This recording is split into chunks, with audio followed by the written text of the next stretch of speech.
we are diving head in to the 2023 NFL Draft. I'm giving you my top 10 wide receivers for the 2023 class. A lot of question marks about this class. And obviously, we're in the stage of knowledge. People are gaining knowledge about players, so it's okay for your opinion to change. Now, this video is going to be coming from a Dynasty Rookie Draft perspective. Just before we get into it, do me a massive favor, drop a like to show some support. This video took me a long time to edit, so I would really appreciate the likes. Subscribe if you like Dynasty football. Let's hopefully help you win at Dynasty Rookie Draft season. And lastly, every year we end up putting rookie reports, Dynasty rookie rankings, etc. that are updated throughout the offseason on our Patreon, Close Friends Plus tier and above. So check out our Patreon with the link in the description. All right, before we get into the top 10, I'll give you two quick honorable mentions. Rakim Jarrett, who is currently out of Maryland. In his high school recruiting class, he was the second best wide receiver in the country. Originally was gonna go to LSU, decided to stay home and go to Maryland because he's from the Maryland area, Washington, D.C. A lot of Deebo Samuel comps out of high school. Has not been able to put really a full, complete season together. And that has a lot to do with quarterback play. Watching his film, there were so many scenarios in which I saw overthrows, underthrows. However, big concern from him is his drops. Okay, his drop rate is 16.7%. That is the fourth highest in college football for wide receivers who have seen at least 55 targets. That is a real problem with his game. Next honorable mention is Cedric Tillman. Cedric Tillman, a lot of people are probably going to be upset that I don't have him any higher. Look, good things about Cedric Tillman. He has the size for sure, 6'3", 215, ideal X frame. He's a good route runner. Like he's got good technique, good footwork off the line of scrimmage, can create separation. Specifically, the game versus Georgia this year, where he faced Kelee Ringo. And a lot of these prospects, we don't see man coverage or press coverage. We see a lot of zone. But for most of that game versus Georgia this year, we were seeing Cedric Tillman versus Kelee Ringo, one of the best cornerback prospects in this year's draft, and he was beating him a lot. And it was with his technique. It wasn't with his speed. But let's talk about some of those weaknesses. Not a lot of acceleration. Looks below average as far as his burst and his long speed goes, to be honest with you. And not a good yak player at all. He had 2.9 yards after catch per reception this year, an atrocious number. That actually turns out to be 209th of 233 wide receivers who had a minimum of 55 targets in college football this year. And I also didn't like his versatility. He's not a very versatile player. He's probably going to be a Z. I don't think he has a talent to be an X, but he'll probably be a Z in the NFL. His draft capital might raise because there's a scarcity with his size in this year's draft, but I'm concerned that there's not enough to really make him an elite playmaker at the next level. All right, we have finally reached the top 10, and at number 10, how about Marvin Mims, wide receiver out of Oklahoma. He is 5'11", 184 pounds. He's coming out as a junior, and he is 20 years old. So we like that he is young heading into the NFL. Now, a little bit of background on Marvin. He's a 4-star recruit out of high school. In 2018, he was named District Offensive MVP as a junior. In 2019, he was named Mr. Texas Football out of high school. And on December 6, 2019, Mims became the all-time single season receiving yardage leader in Texas history with 2,483 yards. So he was a pretty big hype name coming out of college. A lot of people really liked Marvin Mims, and he was a highly recruited player. Now, it's important to note that OU really did kind of fall apart with Lincoln Riley and Caleb Williams leaving. It left a really big hole in that organization, and they were not a fantastic football team this year. So that could have impacted Marvin Mims' production, but on the year, he had 52 receptions on 84 targets, just over 1,000 yards and 6 touchdowns. He was primarily used as a slot wide receiver in 2021, where he played 75% of his snaps. But in 2022, he played 68% out wide and another 30% in the slot. So at least we're starting to see some versatility in his game in college, right? Has a 21% dominator rating, not exactly the number that you'd want to see, and doesn't really indicate to us that he's going to be a dominant ball hog in the NFL. However, his breakout age is really good at 18 and a half.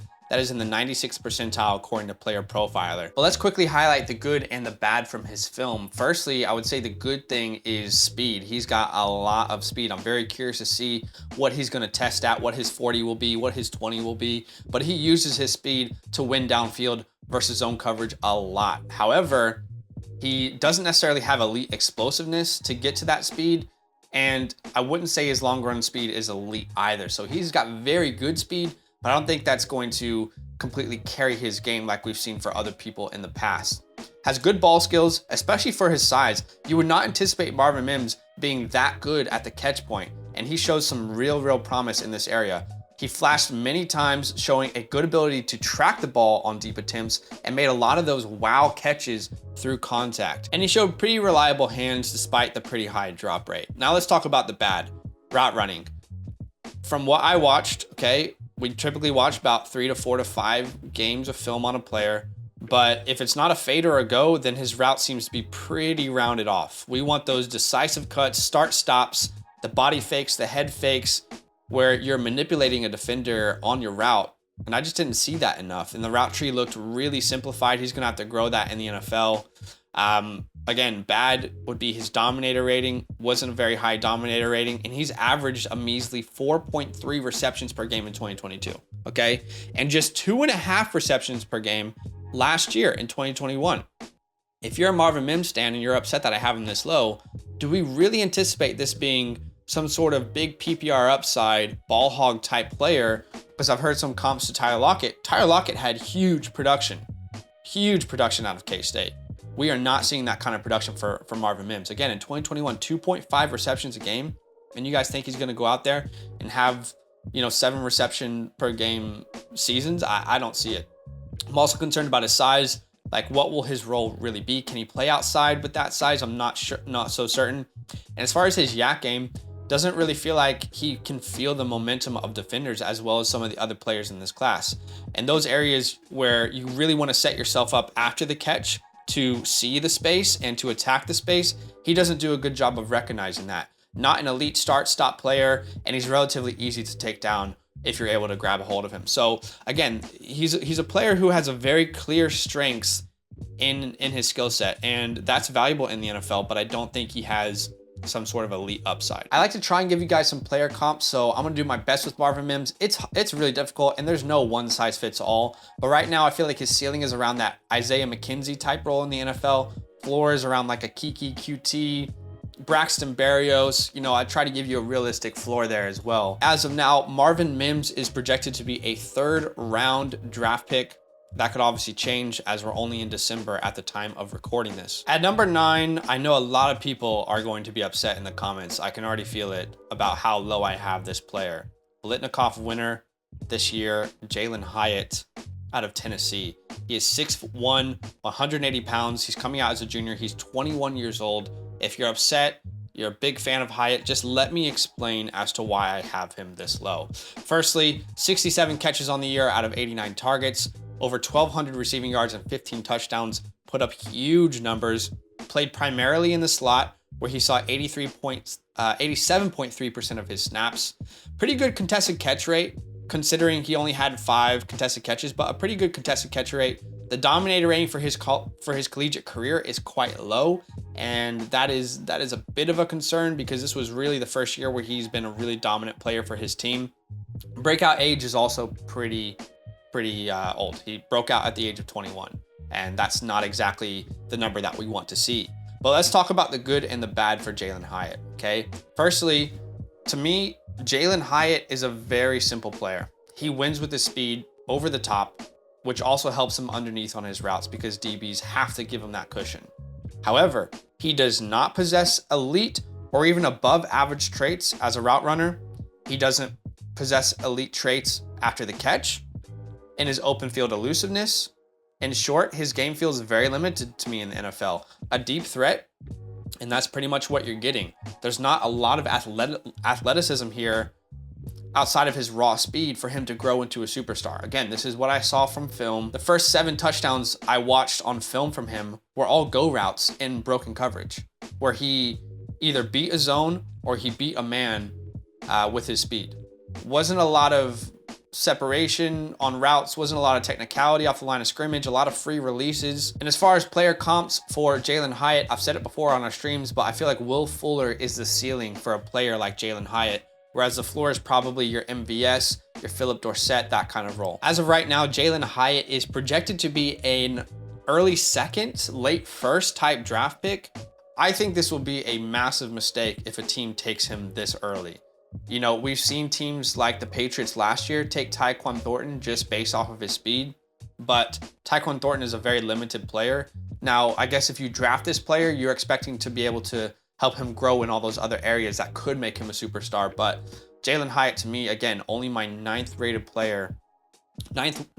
wide receiver in this year's class. At number 8, and a player that I was really surprised by his game in many ways, like a lot of good and a lot of frustrating and bad. That is Parker Washington out of Penn State. He is 5'10", 215 pounds, which we'll talk about in a second. But he's a redshirt sophomore. He is 20 years old. Dominator rating of 24% is about, average. Breakout age of 18, that's definitely what we want to see. On the year, he had 46 receptions on 66 targets, 611 yards and 2 touchdowns, played primarily out of the slot where he saw 71.2% of his opportunities. And I think he's probably going to have to be a slot wide receiver in the NFL. I would be surprised with his lack of true speed that he would be able to play outside. But let's talk about the good and the bad, because he has some very clear strengths and weaknesses. Strengths, ball skills, hands, contested catches. In fact, his contested catch percentage is 71.4. That is top 10 in college football this year. He caught 5 of 7 contested catch targets that were on target. Does a really good job tracking the ball down. His focus at the catch point is really special. It truly is special how he's able to bring those difficult receptions in. Catches well with his hands, not with his body, which is what we love to see. Good body control. Overall, this is a really solid area of his game. He's also a above average yak player. He has such a strong frame in the open field that it's very difficult to get him to the ground. And if you do get him to the ground, you're probably taking a beating while you're doing it. His run style and his frame almost lends him towards being a running back. Again, 5'10", 215. That is like a workhorse running back size in the NFL. And you can see that in the open field. Now, not the best long run speed, but good explosiveness. Has multiple moves to make defenders miss on his routes, which we like to see. He definitely has things in his bag that he can take out on a route. Now, clear weaknesses, again, long run speed. It's not anything to write home about. And then route running. He's actually a pretty good route runner, and I think it's something that he can grow in. He has quick feet. He has relatively good footwork, but we still have question marks in this area. So I wouldn't say it's necessarily a weakness, but it's a question mark, because he saw a ton of zone coverage. I don't remember very much, if at all, press coverage that he faced out of the slot. It was a lot of zone, which you see with a lot of these prospects, but we didn't see him face man at all or press coverage. So we are still yet to really know how he's going to fare in the NFL off the line of scrimmage. Has good footwork, is twitchy, so he could succeed in that area, but it's also, at this point, a question mark. As far as player comp goes for Parker Washington, it's really difficult to find a player comp. A guy who is 5'10", 215, looks like a running back, plays a slot wide receiver. I don't have a perfect comp at this point. A much bigger Sterling Shepard. You guys let me know in the comments below if a more reasonable comp comes to mind. But when we look at Parker Washington's draft capital right now, he has been rising over the past couple weeks. He is currently projected to be a 4th round pick. I think he could get into that 3rd round, that early 3rd round consideration, especially if people go out and scouts watch the game he played versus Ohio State. He was very, very impressive this year versus Ohio State. At number 7, a player that I'm surprised that I even had this high, because I kind of had my biases before I went in, but I try and completely clear those biases once I start to scout a player. That is Zay Flowers out of Boston College. He is 5'10", 172 pounds. He's coming out as a senior and he's 22 years old.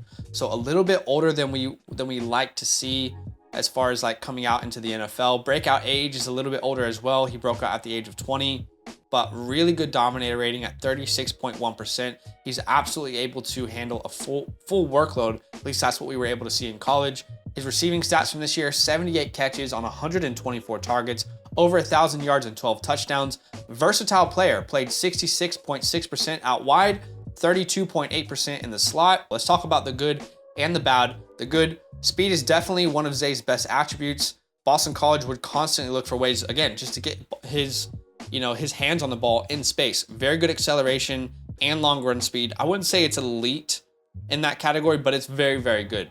Good after the catch as well. Something I noticed about Zay in the open field is his IQ. He always seems to know how to use a defender's momentum against them, which in return allows him to use his twitchy movements and speed to gain big chunks of yards. Also a very versatile player. Like we said before, again, 66% wide, lined up outside, 32% in the slot, but there are some pretty clear weaknesses. Let's start with his drop issue. His drop rate is 10.3%.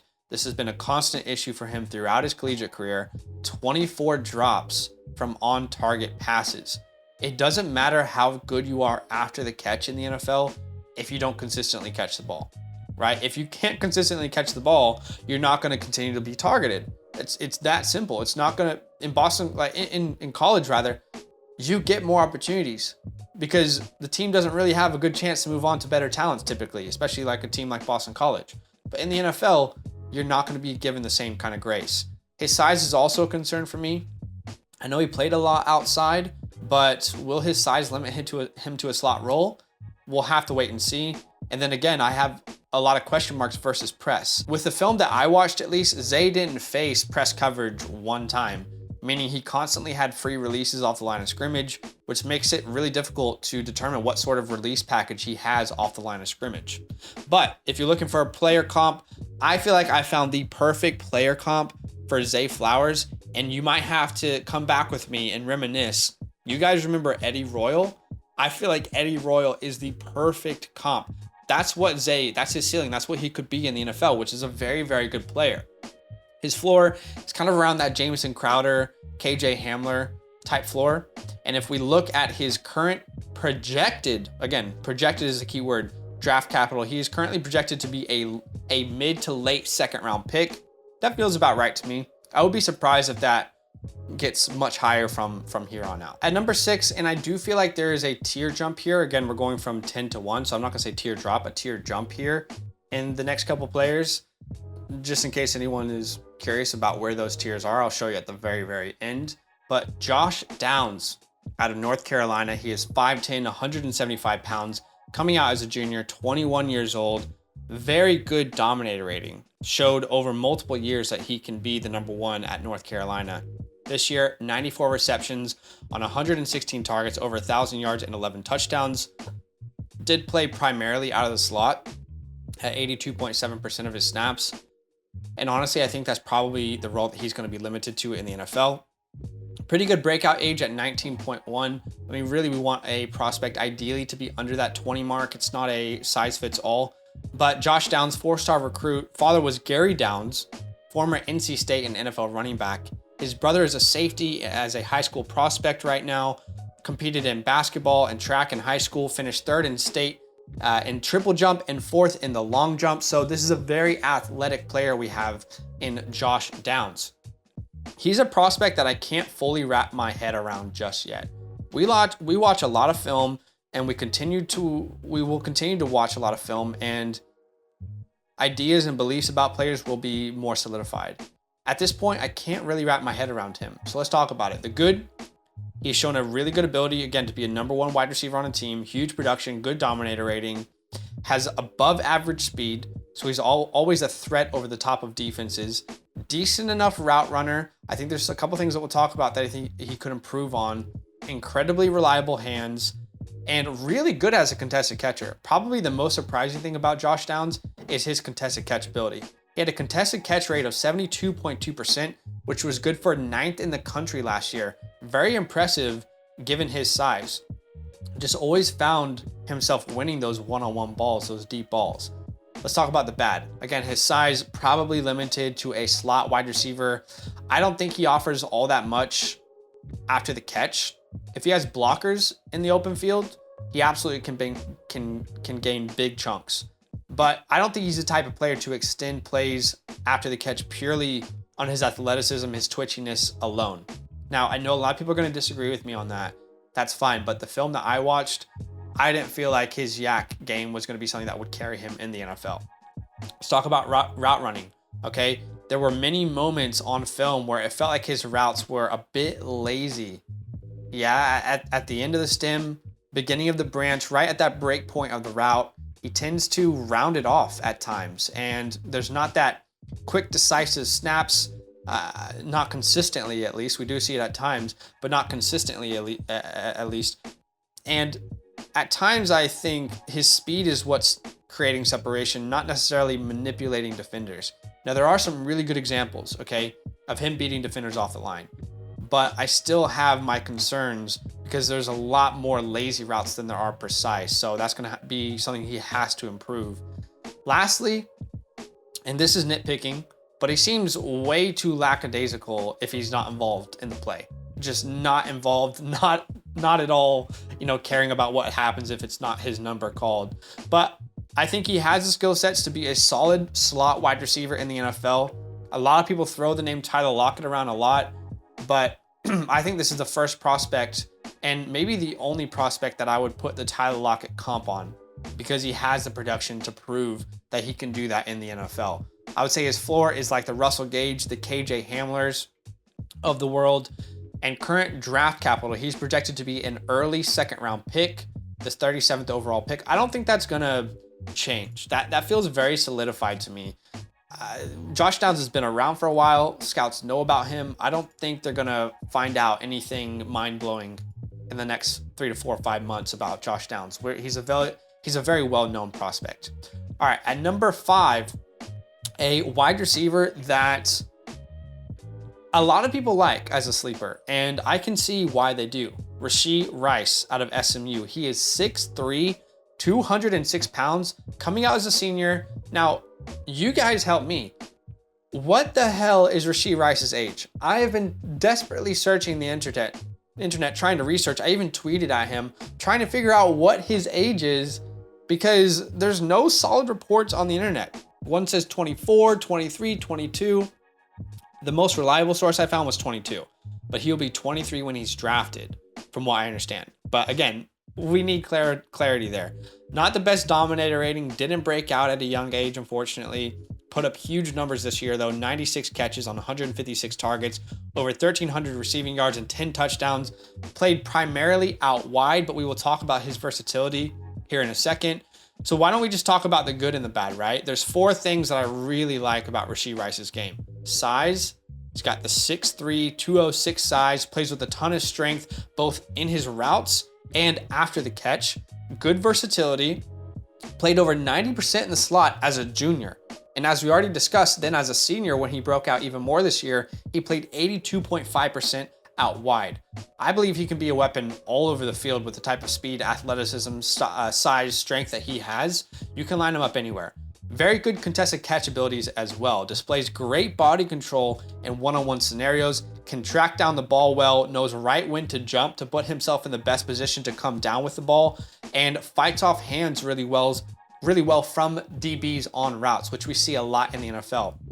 DBs are going to use every bit of leverage they have against you on a route. If you can't fight them off, if you're not a strong player, you're going to struggle. And his yak game as well is one of my favorite things about him. Average 6.2 yards after the catch per reception.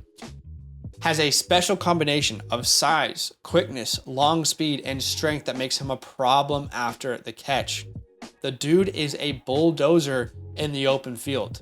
He's not afraid to smack you in the mouth for extra yards. Very good spatial awareness. And you can see him processing after the catch really quickly. That's what separates him from some of these other guys after the catch. If you're mid-catch and you're able to haul it in, and then also the leverage that you have, how you're going to win after the catch, and you're processing that in real time, that is special, that is rare, and Rashee Rice has that. Now, there's a couple things that I think he needs to improve on. Firstly, if you're going to be a dominant wide receiver in the NFL, you have to improve your drops. Showed a lot of drop issues on film at SMU. In fact, his drop rate of 9.4% is very high, not what we like to see. Route tree, pretty simplified at SMU. He could definitely expand his route tree. I'm not saying the scheme is bad, but him as a route runner, he needs to improve if he wants to reach that upper echelon of talent in the NFL, which I think he does have all the raw ability to do that. If we're looking at a pro comp, I don't know a floor yet. I haven't found a good floor for Rashee Rice just yet. Let me know if you found one. But my ceiling for him, which I really like this comp, is Chris Godwin. I like the way that Chris Godwin plays after the catch. I see similarities in him and Rashee Rice's game. If we look at draft capital right now, Rashee Rice is projected to be a second-round pick, which we love to see. Currently like mid to early second-round pick. I really like that kind of capital. And if he gets that kind of capital, I think his dynasty stock can absolutely spike in a good way. At number 4, and I'll be honest, I'm kind of scared about how high I am on this player, but I fell in love with this film and I didn't expect to. That is Xavier Hutchinson out of Iowa State. He is 6'3", 205 pounds, redshirt senior, coming out 22 years old. We don't love that, but I'll explain the backstory as to why he's so old. 3-star recruit from Jacksonville, Florida.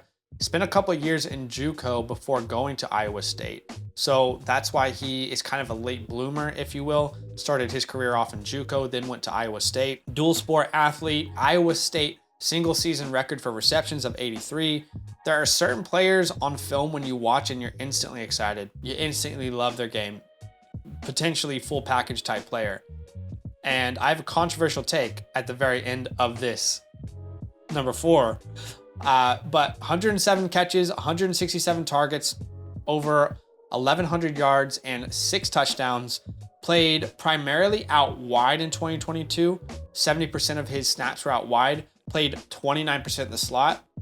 The year before that, he played even more out wide. So I think they were just trying to find ways to get him involved. And obviously, when you have that many targets, that's definitely the case. Breakout age of 20. So that's not terrible considering his history and his past, but I just wish he went to a program earlier on. Okay, let's talk about the good. Route running. Clean, quick cuts at the break point of his routes. Quick first step off the line of scrimmage. Has a special ability to lull a defensive back to sleep and then burst into that second half of his route, which we love to see that kind of thing in the NFL. Think of like Calvin Ridley, Justin Jefferson. I'm not saying he's as good of a route runner as those guys, but he has that ability and he shows it on film. Great hesitation, moves to gain space after the catch. I mean, this guy can gain separation in many different ways. Very good hands and a very good contested catcher. Special body control from Xavier. Has a rare ability to contort his body mid-air, which we saw a lot on film, to find the ball wherever it is. If it's overthrown, underthrown, over the shoulder, it doesn't matter. He always shows strong hands in one-on-one scenarios, as well as maintaining possession while fighting the ground. When I say fighting the ground, you know those catches where you barely have it in your hand and then you smack onto the ground? He has strong enough hands to hold on to the ball in those scenarios. I like the size as well. 6'3", 205 pounds. Great body type for an X. Can be used all over the field. And honestly, something that I noticed as well was there were a lot of throws that I wish were on target from the quarterback this year. So we could have seen more what he could do in jump ball scenarios. There were so many situations where he put himself in a good spot and then it was just an overthrow or an underthrow. I wanted to see more of that. Pretty good speed as well. I think we will need to wait on testing at the combine to really find out what speed he has. But I would say game speed is very favorable. Now there's a couple things that are bad. Like we said, coming out late at the age of 22. He's a former JUCO player, late breakout age. I just hope that draft capital ends up believing in what I believe as, and I hope that NFL teams see what I see in Xavier Hutchinson, because if they don't and he ends up being like a 6th, 5th round pick, I'll be pretty disappointed. If we talk about ceiling for this player, I'm thinking Terry McLaurin and Adam Thielen. Kind of a combination of those two players with this skill set. A safer floor, you have Tyler Boyd, Harris Campbell, those types of players. Now, if we look at the current projected capital, he's projected to be a 4th round pick, but we're starting to see a little rise in that capital. I personally think that Xavier could get mid-2nd round capital, and I know that's a pretty big jump, but I do genuinely think that is possible if scouts are watching what I'm watching. Now, if I'm wrong on him, I'm happy to hold my hands up, but I really really love this player. I think he's got the works. He's got everything that you want from a dominant wide receiver in the NFL. And my controversial take, look, if Xavier was 2 years younger and played for Alabama or Ohio State, he would be a top 20 pick in the NFL draft. I truly believe that that would be the case. Because right now what's worrying people is the JUCO, the late breakout age. That's really the main concerns for people, I would say. And now we jump a tier to my second tier in this year's class. A lot of people are going to be upset because they probably have this guy as their number one wide receiver in the class. But just let me explain as to why I have him at 3. That is Jordan Addison out of USC. He is 6 foot, 175 pounds, coming out as a junior, and he's 20 years old. Great dominator rating of 36.2%. Great breakout age of 18.6%. All the analytics really do favor him. He was more efficient at USC, but he put up less production. One of the key reasons was because he saw 65 less targets than he saw last year at Pitt. 59 catches for 875 yards and 8 touchdowns. This is pre-bowl game, obviously. I don't know if he's going to play or not. We'll have to find out. Played primarily out wide, 75.5% out wide, 23% in the slot, which I believe was different in Pitt, which we'll review here in a second. Obviously, the Blitnikoff winner from 2021 when he played with Kenny Pickett, then he transferred over to USC. All right, things I like about Jordan Addison. Route running. I mean, he is a very, very good route runner. We're talking upper echelon, superstar type route running. The Chris Olave, Garrett Wilson's type of skill set here. Now, there's one area of his route running we'll talk about later that I don't like, but very good footwork off the line of scrimmage, twitchy movements, good head and body fakes, which he uses to manipulate defenders and create separation. Good burst off the line, can stop and start on a dime. Really quick, snappy decisions on his routes when he makes that second point of the route. Movements are fluid once he's off the line of scrimmage. I think this is by far his best attribute is his route running. Another good thing is production that we've seen. Again, very high dominator rating. Has consistently been able to put up huge numbers even from the age of 18.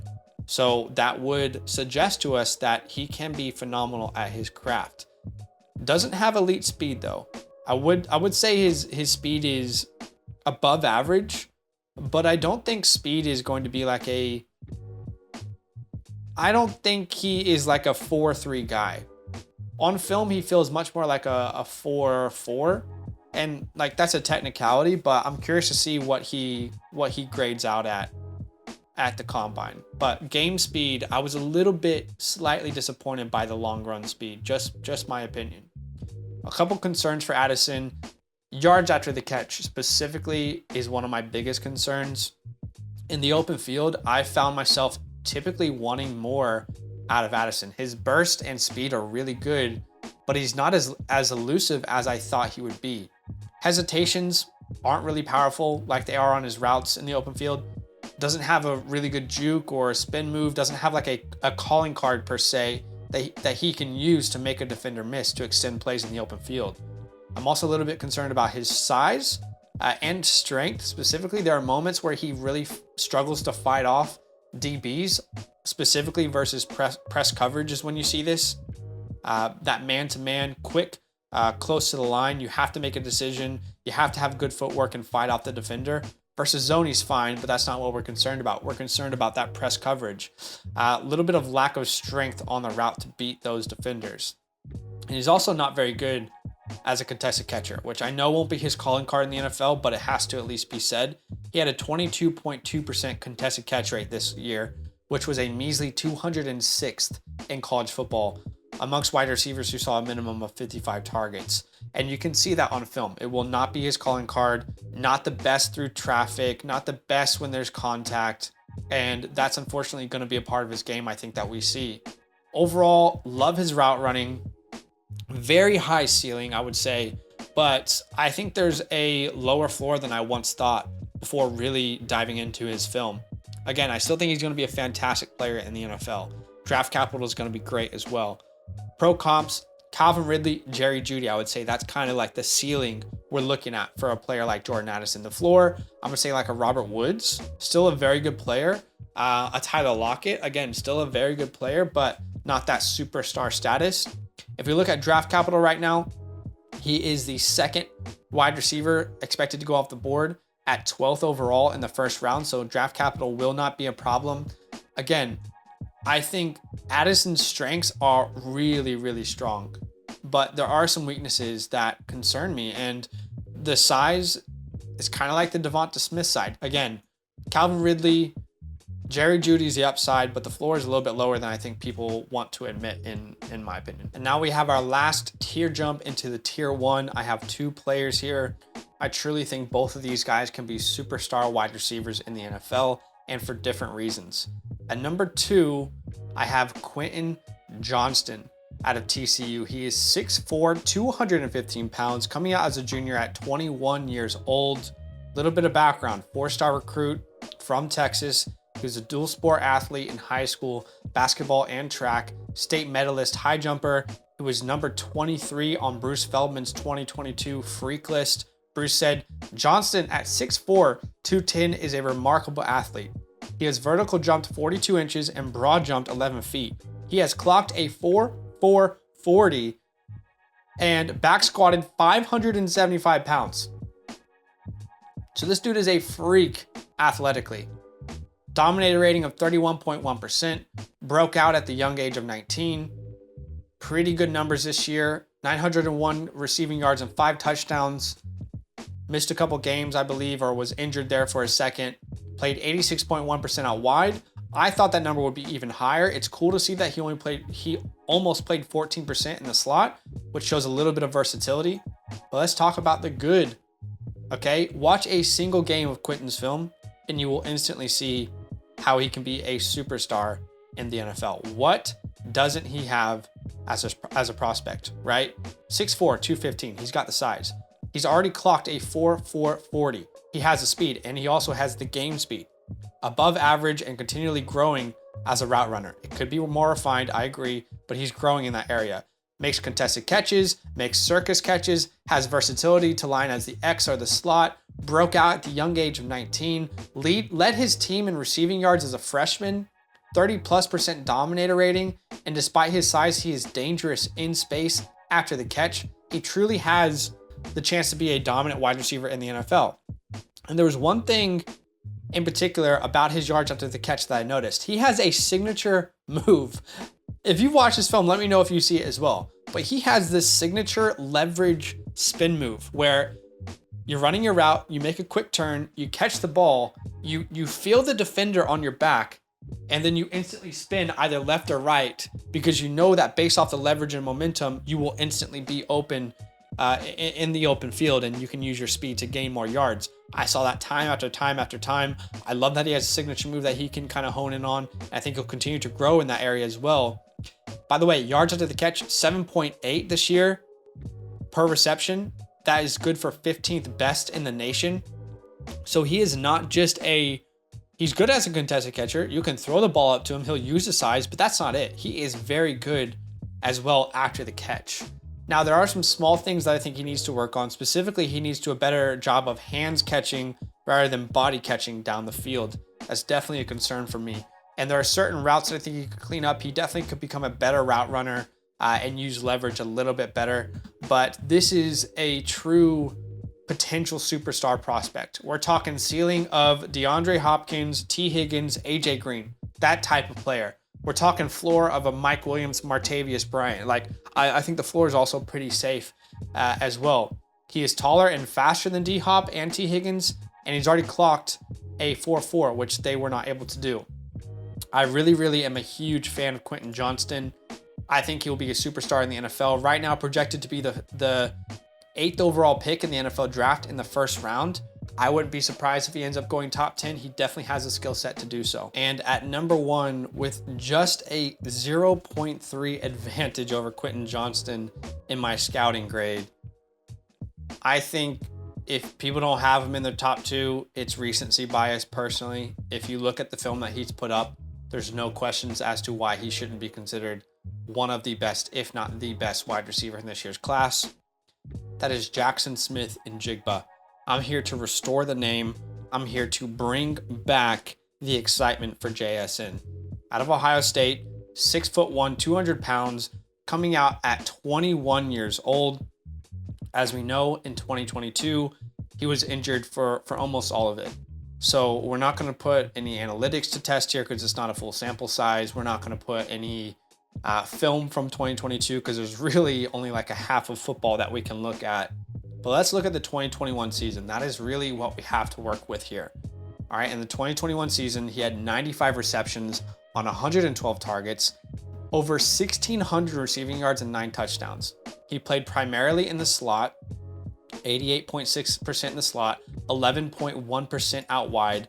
Now, we were expecting him to take that leap onto the outside this year, and I anticipate he probably would have played 70% out wide this year, but of course the injury did not allow him to do that. Pretty good dominator rating of 26%. Again, keep in mind, when you play with the likes of Chris Olave and Garrett Wilson for all of your career, it's going to be hard for you to dominate any more percentage of your offense than that. Good breakout age of 19.6. He already declared for the draft. He's a 5-star recruit. Let's talk about some of the reasons that I really, really like Jackson Smith. Firstly, based on film from 2021 and the analytics to match, I believe that JSN is a can't miss prospect. A can't miss prospect, meaning within the first 2 years of him being drafted, he will be a top 24 wide receiver, finish as a top 24 wide receiver in scoring in fantasy football, if not top 12. Broke out at the age of 19, very, very gifted route runner, special ability off the line of scrimmage with exceptional footwork and quick twitchy movements, which allow him to gain separation within the blink of an eye on any point of his route. At break points of his routes, he's able to deceive defenders really, really well, keeping them guessing about where he's going to go next. And then he snaps into his cut, which typically gives him a ton of space after the catch. Great manipulator of coverage, always finds the space within a zone. Great hands. Check this out. Posted an elite 84.8% reception percentage. In 2021, amongst wide receivers who had at least 55 receptions, JSN had the #1 contested catch rate as well at 90%. A 90% contested catch rate in a full college football season is nothing short of elite, considering the amount of targets he saw as well at 112. For reference, Garrett Wilson was at a 61.5% in this category. Chris Olave, 62.5. Drake London, 65.4. Treylon Burks, 43.8. His drop rate as well at 5.9% was also better than both of his teammates, Chris Olave and Garrett Wilson. Consistently on film, we are seeing very good hands from Jackson Smith. Many examples of him excelling as a contested catcher, snagging deep balls, over the shoulder fades, finishing in traffic. It is a great attribute of his. And as a yak player, in 2021, Jackson Smith and Jigba put up 8.3 yards after the catch per reception, which was 10th best in the country. Out of the big names from last year's class, that is better than Treylon Burks, Jameson Williams. He had a higher score than both of them, as well as his two teammates, Garrett Wilson and Chris Olave. And all of that, add on top of the little cherry, he is a fantastic blocker, which means I believe he'll probably see a lot of play time from the get-go. He was my highest graded player from wide receiver from this year's class. I'll tell you my pro comps for him: Keenan Allen, Larry Fitzgerald, Cooper Kupp. I truly believe that these ceilings are attainable for Jackson Smith and Jigba. And I know that Jackson Smith is not the fastest player. He's not going to go out there and put up a 4.3. He'll probably be around the 4.4s, mid 4.5s, maybe even 4.6. Like, that would not surprise me at all. That is not his skill set. But Keenan Allen, again, my comp for him, ran a 4.740. Larry Fitzgerald, again, another comp for him, ran a 4.63. Cooper Kupp ran a 4.62. So I truly believe that Jackson Smith can excel with his main skill sets, how he succeeds as a wide receiver: route running, hands, yards after the catch. Don't let recency bias spoil you on Jackson Smith and Jigba come Dynasty Rookie Draft season. As of right now, he's projected to be the 3rd wide receiver off the board in the NFL draft. That has gone kind of up and down. It's kind of plateaued right now. I expect that we could see that go up. He could end up being a top 10 pick. I still think that's a possibility. If he's able to fall in the draft, if teams pass up on Jackson Smith because of this year, he could land in an incredible spot. We are talking the best wide receiver prospect, in my opinion, potentially falling to an even better team.